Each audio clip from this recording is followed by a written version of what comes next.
नमस्कार दोस्तों, आज हम बात करेंगे डिस्क प्रोलेप्स के बारे में। तो आपने सुना होगा, अक्सर लोग बोलते हैं कि गुरिया खिसक गया या डिस्क हमारा खिसक गया है। तो बेसिकली ये होता क्या है? तो डिस्क प्रोलेप्स को हम मेडिकल टर्मिनोलॉजी में बोलते हैं PIVD, प्रोलेप्स इंटरवर्टिब्रल डिस्क। तो ये अक्सर जो होता है ये गर्दन में सर्वाइकल लेवल पे होता है या कमर के लंबर रीजन पे होता है। तो सबसे पहले हम थोड़ा सा इस स्ट्रक्चर को समझ लेते हैं। ये बेसिकली हमारा स्पाइन है। तो स्पाइन में क्या क्या पार्ट्स होते हैं मैं पहले ये बता दूं आपको। तो जैसे ही हमारी सिर के नीचे से जो पहला जो वर्टिब्रा होता है उसको हम C1 वर्टिब्रा बोलते हैं।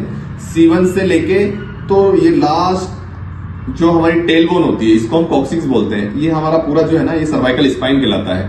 अब इसमें थोड़ा सा मैं पार्ट बता दूं आपको। जो सर्वाइकल होता है उसमें 7 वर्टिब्रा होती है, C1 से स्टार्ट होती है। और ये सबसे जो प्रोमिनेंट पार्ट होता है, हम गर्दन के पीछे अगर हाथ लगाएं तो एक प्रोमिनेंट पार्ट हमें फील होता है, उसको C7 का ट्रांसवर्स फोर्सेस बोलते हैं। तो ऐसे 7 वर्टिब्रा होती है सर्वाइकल में, C1, C2, C3, C4, C5, C6, C7। ये C7 यहाँ पे एंड हो जाता है। C7 के नीचे ये जो है ये T1 मतलब इसको थोरेसिक स्पाइन भी बोलते हैं और इसी को हम डोर्सल स्पाइन भी बोलते हैं। तो कई बार MRI में हमें वो D1, D2 दिखा है तो लोग कंफ्यूज हो जाते हैं। तो थोरेसिक और डोर्सल एक ही पार्ट कहलाता है। ये T1 से स्टार्ट होता है और ये T12 पे खत्म होता है।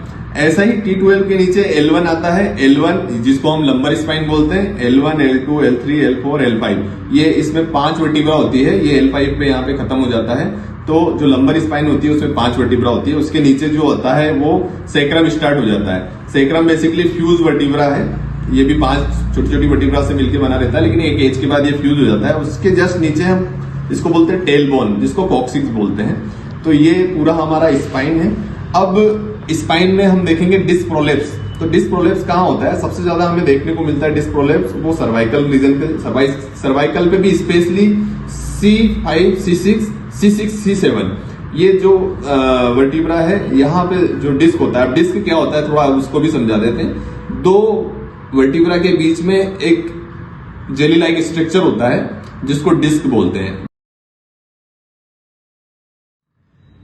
तो 2 वर्टिब्रा के बीच में जो डिस्क होता है उस डिस्क का ऊपर वाला जो कवरिंग होता है उसको एनुलस फाइब्रोसिस बोलते हैं और जो जेली लाइक स्ट्रक्चर अंदर होता है उसको न्यूक्लियस पल्पोसस बोलते हैं। तो इसी में अगर ज्यादा प्रेशर आता है, प्रेशर पड़ता है तो उसके कारण ये प्रोलेप्स हो जाता है, जिसको हम डिस्क प्रोलेप्स बोलते हैं। अब डिस्क प्रोलेप्स होता है तो क्या होता है? बेसिकली हमारी जो सर्वाइकल है या लंबर है या थोरेसिक लेवल है, उन सब में से जो यहाँ वर्टिब्रा के बीच में से नर्व्स निकलती है जो हमारे हाथ को, पैर को सप्लाई करती है या हमारे ट्रंक को सप्लाई करती है। तो हर लेवल पे 2 नर्व्स निकलती है, एक राइट तरफ जाती है और एक लेफ्ट तरफ जाती है। तो आप देख सकते हैं दोनों तरफ ये नर्व्स निकल रही है, ये हर लेवल पे निकलती है। तो कहीं पे भी अगर डिस्क पिचकता है, खिसकता है तो वो ये नर्व को दबाता है, तो उसके कारण हमारे हाथ में या पैर में या कमर में दर्द आता है। तो अब मैं आपको बता रहा था कि सबसे ज्यादा जो डिस्क प्रोलेप्स के केस आते हैं वो बेसिकली अक्सर हम देखते हैं हमारे पास जो केसेस आते हैं उसमें सर्वाइकल और लंबर रीजन पे सबसे ज्यादा होता है। और सर्वाइकल में भी कौन सा लेवल?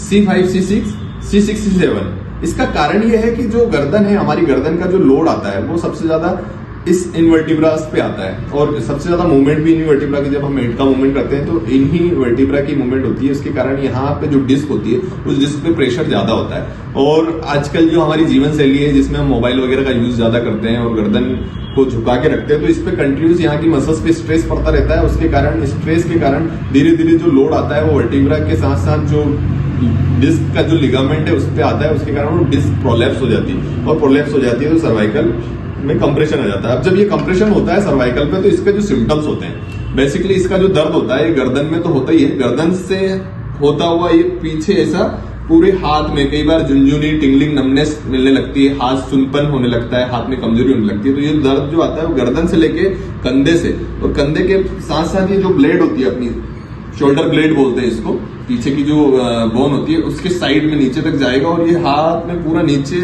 तक रेडिएट करता है और इसका दर्द बड़ा असहनीय होता है। ऐसे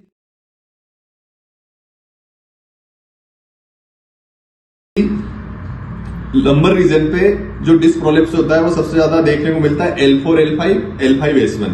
तो क्योंकि यहाँ पे भी ऐसे ही होता है कि हमारा जो पूरा बॉडी का जो भार आता है ऊपर वाली बॉडी का वो इस लेवल पे ज्यादा आता है, और हम जब मूवमेंट करते हैं तो सबसे ज्यादा मूवमेंट हमारा L4, L5, L5, S1 पे होता है। तो यहाँ पे भी डिस्क प्रोलैप्स होने के चांसेस काफी ज्यादा होते हैं। इसका जब दर्द होता है, ये जब प्रोलैप्स होता है, इसका जो दर्द होता है वो हमारे कूल्हे से लेके तो नीचे तक, ये हमारी पीछे की जो जिसको हम थाई बोलते हैं, उस थाई से होता हुआ काफ मसल्स मतलब पिंडली तक इसका दर्द, और पिंडली से लेके एडी तक इसका दर्द जाता है। तो जिसको हम हमारी टर्मिनोलॉजी में शाटिक पेन भी बोलते हैं, शाटिका, और नॉर्मल लोग इसको शाटिका के नाम से जानते हैं। अब ये मैंने आपको सर्वाइकल का और लंबर का तो रीजन बता दिया, क्योंकि यहाँ पे सबसे ज्यादा वेट पड़ता है, लेकिन ये थोरेसिक लेवल पे भी देखने को मिलता है। अब थोरेसिक लेवल पे देखने को कब मिलता है? जब कोई एक्सीडेंट हो, डायरेक्ट हिट हो, कोई एक्सीडेंट हो गया तब, क्योंकि थोरेसिक का जो मूवमेंट होता है ना, वो ज्यादा मूवमेंट नहीं होता है। थोरेसिक में मूवमेंट जो होता है वो सिर्फ रोटेशन मूवमेंट होता है, और ये बेंडिंग में भी इस पे ज्यादा लोड नहीं आता है, क्योंकि हमारा जो थोरेसिक वाला हिस्सा है ना, वो हमारी रिब केज से अटैच होता है। जो सामने की रिब केज है इससे अटैच होता है, तो इसमें स्टेबिलिटी ज्यादा रहती है, इसमें डिस्क प्रोलैप्स होने के चांसेस कम होते हैं। तो ये तो नॉर्मल मैंने आपको बता दिया कि डिस्क प्रोलैप्स क्या होता है, पीआईबीडी क्या होता है, या गुरिया खिसकना क्या होता है। लेकिन आपको ये जानकर खुशी होगी कि डिस्क प्रोलैप्स के 95% केसेस जो हैं वो फिजियोथेरेपी से और नॉर्मल मेडिसिन से, कंजर्वेटिव हम इसको बोलते हैं, कंजर्वेटिव ट्रीटमेंट से ये ठीक हो जाते हैं। इसमें आपको ऑपरेशन कराने की जरूरत नहीं पड़ती है। 5% ऐसे केस होते हैं जिसमें डिस्क प्रोलैप्स अगर ज्यादा है, उसका लेवल बहुत ज्यादा बढ़ा हुआ है और उसने बहुत ज्यादा नर्व को कंप्रेस कर रखा है, और हम स्टार्टिंग में अगर नेग्लेंसी मतलब हम उस पर ध्यान नहीं देते हैं और उसको नॉर्मली चलाते रहते हैं, तो वो प्रॉब्लम धीरे धीरे आगे की तरफ बढ़ जाती है और उसमें ऑपरेशन की जरूरत पड़ने की गुंजाइश बढ़ जाती है।